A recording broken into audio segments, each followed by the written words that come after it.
नमस्कार। तो कैसे हैं आप सभी लोग। आप सभी का बहुत बहुत स्वागत है आपके अपने YouTube चैनल पर। साथियों, UP triple S C junior assistant की न्यू वैकेंसी यहां पे जारी कर दी गई है। जी हाँ, जूनियर असिस्टेंट की न्यू वैकेंसी यहां पर देखने को मिल रही है।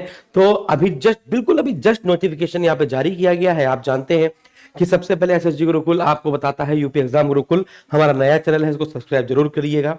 तो अगर हम लोग ये देखें तो यहाँ पर देखेंगे 26 नवंबर 2024 है ना। तो 26 नवंबर आज है, बिल्कुल अभी है। तो इसको मैंने क्लिक किया, तो क्लिक करने के बाद आपको कुछ इस प्रकार से ये नोटिफिकेशन दिखाई पड़ेगा। तो ये जूनियर असिस्टेंट का फुल नोटिफिकेशन है, जिसमें 2702 पदों पर 2702 पदों पर, जिसमें 2568 पद सामान्य चयन के हैं और 134 पद विशेष चयन के हैं। तो टोटल 2702 पदों पर यहाँ पे जूनियर असिस्टेंट की वैकेंसी निकाली गई है। ये पेट 2023 के माध्यम से निकाली गई है, लिखा है पेट 2023 के माध्यम से, है ना। तो पेट 2023 के माध्यम से आने वाली ये वैकेंसी है, यानी कि अभी तो लिखा है यहाँ पे 0 से ऊपर आपके ऊपर है मार्क्स, तो अप्लाई कर दीजिए। आप जानते हैं 5512 वाली जो वैकेंसी है उसकी जो कट ऑफ है वो कितनी कम गई है, आप जानते हैं 15 नंबर 16 नंबर।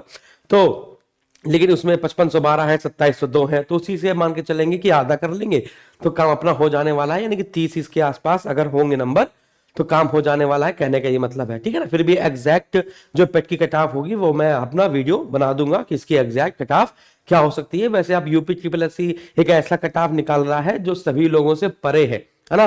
तो जो आप सोचते हैं उससे या तो ज्यादा चला जाता है या तो कम चला जाता है, इसलिए पेट कट ऑफ के चक्कर में ना पड़े।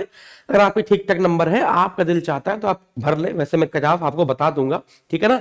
तो बाकी 25 रुपए में भरने में क्या ही जाता है, फिर बहुत दर्द होता है जब कट ऑफ कम चला जाए आपके नंबर से, है ना। तो अब यहाँ पर अगर हम लोग देखें अहार्ता कितनी है ना, तो वही इंटर पास मांगा गया है और हिंदी और अंग्रेजी दोनों की टाइपिंग यहाँ पर मांगी जाएगी। तो यहाँ पर लिखा गया है कि 15 गुना विद्यार्थियों को बुलाया जाएगा और दुनिया भर का ये सब आजा, ठीक है। तो यहाँ पर पते की जानकारी, तो ये देखिए यहाँ पर विभाग का नाम, तो किस विभाग में कौन सा पद है। तो अगर हम यहाँ पर देखेंगे किस विभाग में कौन सा पद है, तो यहाँ पर ये देखना बड़ा इंपॉर्टेंट है कि राज्य कर आयुक्त कार्यालय में ना, राज्य कर आयुक्त कार्यालय में जो जूनियर असिस्टेंट की वैकेंसी है वो जनरल कैटेगरी की एक 454 है, एससी की है 228, एसटी की है 14 और ओबीसी की है 304, ईडब्ल्यूएस की 111 है। कुल पद 1111 है राज्य कार्य आयुक्त कार्यालय में, ठीक है ना।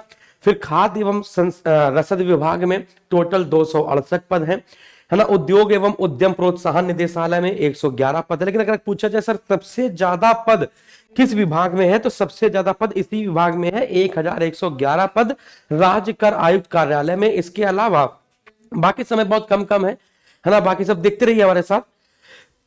चिकित्सा एवं स्वास्थ्य सेवा निदेशालय में आपके मात्र 66 पद हैं। होमगार्ड मुख्यालय उत्तर प्रदेश में आपके 65 पद हैं, है ना। फिर इसके बाद अगला देखेंगे खाद्य एवं रसद विभाग विपणन, है ना। यहाँ पर अगर और देखेंगे तो यहाँ पर लिखा है अधिसूचित कुल रिक्त पदों का आरक्षण विवरण है ये, है ना। और आगे बढ़ते हैं, ऊपर आ जाओ तो यहाँ पे लिखा है गोरखपुर राजा महेंद्र प्रताप सिंह विश्वविद्यालय राजकीय महाविद्यालय। तो किसमें कितने हैं, तो 40 5 है ना, 38 18 इस प्रकार से आप देखेंगे। यानी जैसे जैसे आप नीचे बढ़ते चले जाएंगे वैसे वैसे पदों की संख्या कम होती चली जा रही है। आप देखेंगे महिला कल्याण निदेशालय सिर्फ 2 पदों पर वैकेंसी निकाली गई है, 2 पद 1 पद।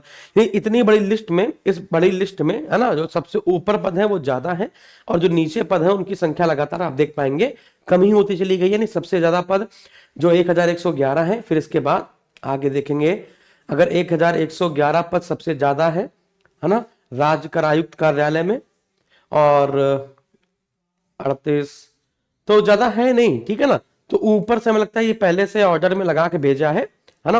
ऊपर वाले पद ज्यादा है, आप देख पाएंगे यहाँ पे राज्य कर आयुक्त कार्यालय। तो यहाँ पर आप देखेंगे, थोड़ा सा बड़ा कर देता हूं, तो राज्य कर आयुक्त कार्यालय में 1111 है।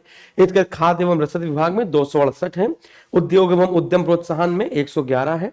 फिर इसके 70 66 65, ठीक है।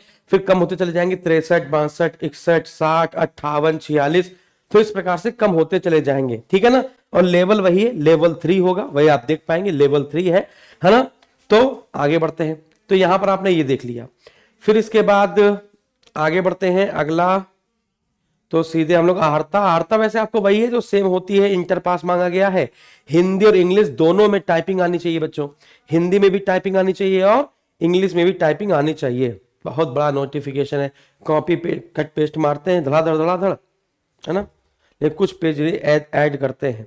आ जाओ भाई, इंटरनेट पूरा खत्म करके मानोगे क्या। हाँ आ गया ये, तो भाई आरक्षण ये हो गया, अहर्ता ये हो गया, यहाँ पर आते हैं अहर्ता में। तो ये लिखा है अनिवार्य अहर्ता, ठीक है, ये क्या लिखा हुआ है यार, अनिवार्य अहर्ता। तो लिखा है उत्तर प्रदेश सरकारी विभाग लिपिकी संवर्ग नियमावली 2014 डैश डैश डैश, यहाँ से पढ़ना शुरू करेंगे। माध्यमिक शिक्षा परिषद उत्तर प्रदेश की इंटरमीडिएट परीक्षा या सरकार द्वारा, इंटरमीडिएट परीक्षा या सरकार द्वारा उसके समकक्ष मान्यता प्राप्त कोई परीक्षा अवश्य उत्तीर्ण कर ली हो, यानी कि इंटर पास मांगा गया है, इंटर पास। ऐसा नहीं इंटर में सर हम जाने वाले हैं तो भर पाएंगे, नहीं, इंटर पास। हिंदी और इंग्लिश दोनों में टाइपिंग आनी चाहिए। हिंदी की जो टाइपिंग है वो 25 शब्द पर मिनट है ना, और इंग्लिश की जो टाइपिंग है वो 30 शब्द पर मिनट मांगी जाती है ना। फिर इसके बाद डोइक सोसाइटी द्वारा प्रदान किया गया कंप्यूटर प्रचालन में CCC प्रमाण पत्र या किसी सरकार द्वारा मान्यता प्राप्त किसी संस्था द्वारा उसके समकक्ष, है ना, प्रदान किया गया कोई प्रमाण पत्र, नहीं CCC का सर्टिफिकेट होना चाहिए, और नहीं है तो CCC की समकक्ष इसमें मांगा गया है। जिसमें CCC के समकक्ष नहीं माना जाता है तो उसमें समकक्षता नहीं होती है ना। तो समकक्ष में आप जानते हैं, इंटर में आपने कंप्यूटर लिया हो या हाई स्कूल में आपने कंप्यूटर लिया हो तो काम आपका चल जाने वाला होता है, ठीक है। या फिर आपने अच्छा, कुछ विद्यार्थी कहते हैं सर मैंने O लेवल किया है, CCC नहीं किया है। भाई तुमने पापा किए हुए हैं तो बेटे से तुम्हारा मतलब ही नहीं है। पापा ने तुम्हें अगर घर पे बुलाया है तो बेटा मना करेगा तो भी तुम आ जाओगे, ठीक है ना। तो O लेवल वाले कर सकते हैं। बाकी आदिमान, ठीक है, किसको प्रेफरेंस दी जाएगी। उम्र है 18 से 40, यहाँ पे लिखा गया 18 से 40। फिर इसका चयन का आधार पहले वही जो सेम है, रिटन एग्जाम होगा, इसके बाद DV होगा। तो सिलेबस वही सेम है ना, सिलेबस में कोई चेंज नहीं किया गया है। हालांकि सिलेबस अभी जारी किया नहीं गया है ना, मैंने तो अभी खोला ही है वैसे। तो वही सिलेबस होगा जो 5512 वाला का है, वही सिलेबस इसका भी होगा। तो कुछ चेंजमेंट किया नहीं जाएगा वैसे। और नीचे देख लेते हैं कि सिलेबस दिया है कि नहीं दिया है। तो सिलेबस दिया है, वही सिलेबस है ना सेम, बताओ भाई, सेम सिलेबस वही है ना। हिंदी है, एक सेकेंड, हिंदी, हाँ वही सेम सिलेबस है। हिंदी है 30 क्वेश्चन 30 नंबर की, है ना। GK GS है, रीजनिंग है आपकी 15 क्वेश्चन 15 नंबर की, है ना। GK GS है 20 क्वेश्चन 20 नंबर की, और बाकी कंप्यूटर 15 क्वेश्चन 15 नंबर, और यूपी स्पेशल 20 क्वेश्चन 20 नंबर। तो ये 35 नंबर सब में कॉमन है UPSSC में। बाकी 30 10 10 40 5 45 45 10 55 10 65, ठीक है ना। तो ये हिंदी, रीजनिंग और GSG के, ठीक है। फिर इसका निगेटिव मार्किंग 1/4 है। हिंदी में कोई सिलेबस पूरा देते नहीं है, ऐसे दिया कि पूरी हिंदी आएगी इंटरमीडिएट तक के स्तर की, यहाँ पे लिखा गया है देखो। और फिर इसका सामान्य बुद्धि परीक्षण में रीजनिंग पूरी आएगी, है ना, लॉजिकल रीजनिंग। फिर बाकी यहाँ पे कंप्यूटर का दिया गया है, और उत्तर प्रदेश स्पेशल का जो भी सिलेबस है पूरा UPG के यहाँ पर दिया गया है, ठीक है ना। बाकी सर्टिफिकेट नीचे दिए गए हैं कि सर्टिफिकेट का प्रारूप क्या होगा। तो ये है बच्चों जूनियर असिस्टेंट। और जो जूनियर असिस्टेंट का 5512 पदों पर जो एग्जाम डेट की बात की जाए तो माना जा रहा है कि एग्जाम जो है वो अप्रैल और के लास्ट तक ही होगा, अप्रैल के बाद भी हो सकता है। अप्रैल तक तो जूनियर असिस्टेंट का एग्जाम नहीं होने वाला है, और सबसे पहला एग्जाम मार्च में जो होगा वो ग्राम पंचायत अधिकारी वाले विद्यार्थी तैयार रहे, है ना। और उसके पहले ही इन्फोर्समेंट कांस्टेबल और फॉरेस्ट गार्ड वाले जो विद्यार्थी हैं उनका एग्जाम होने की संभावना है, ठीक है ना। बहुत बहुत धन्यवाद, जय हिंद। लाइक करेंगे, शेयर करेंगे, चैनल को सब्सक्राइब करेंगे। Thank you very much.